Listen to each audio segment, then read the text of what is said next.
Transformasi di Tanah Nabi. 25 April 2016 adalah titik awal sederet perubahan besar ini. Saat itu, Pangeran Mohammed bin Salman, sang putra mahkota, mengumumkan visi 2030 atau Ru'yah Al-Su'udiyah. Visi 2030 bukan visi ecek-ecek, dibangun dengan 3 tema utama: masyarakat yang dinamis, ekonomi yang berkembang, dan bangsa yang ambisius. Visi 2030 adalah agenda nasional serta kerangka strategis transformasi dalam segala aspek kehidupan masyarakat Saudi, baik dari sisi sosial, ekonomi, hingga budaya yang masif, ekstensif, dan ambisius. Ada beberapa misi yang ingin dicapai lewat visi ini.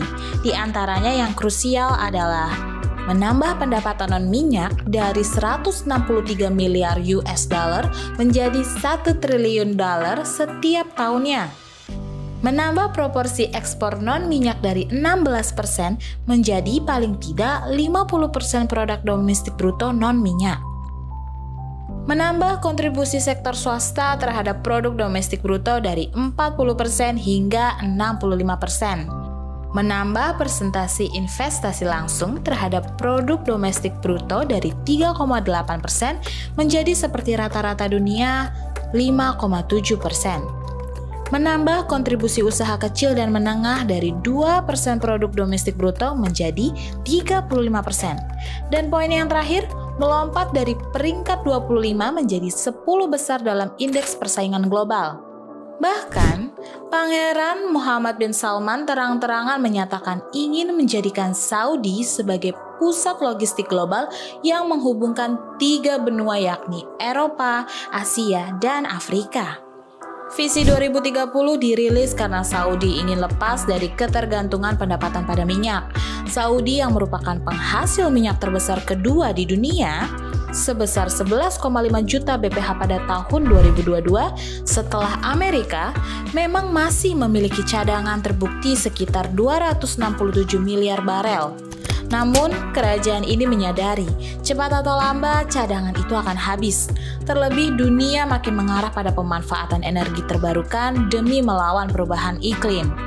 Karena itu, selain lepas dari ketergantungan pada minyak, visi 2030 juga mendorong perluasan sumber-sumber ekonomi, lalu mengembangkan serta memajukan bidang-bidang pelayanan publik seperti kesehatan, pendidikan, infrastruktur, rekreasi, dan turisme. Khusus turisme, Saudi berharap sektor pariwisata berkontribusi hingga 80 miliar US dollar atau sekitar 1.200 triliun rupiah atau 10% dari pendapatan domestik bruto.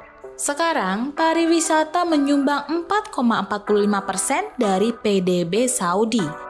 Khusus haji, tidak ada angka resmi berapa pendapatan dari ibadah tersebut, namun diperkirakan mencapai 12 miliar US dollar atau setara 181 triliun rupiah. Di 2 kota suci, Mekah dan Madinah, Saudi kini berupaya menarik turis lebih banyak lagi. Pemerintah setempat memiliki rencana ambisius lebih dari 30 juta wisatawan religi mulai 2030, terutama umroh yang bisa dilakukan berkali-kali dalam setahun. Tak heran, mengacu Pusat Intelijen Konstruksi Data Global, ada 27 proyek senilai 25 juta US dollar atau setara 375 miliar rupiah yang sedang berlangsung di Mekah. Sebanyak 13 proyek diantaranya adalah perhotelan, retail, pemukiman, dan transportasi.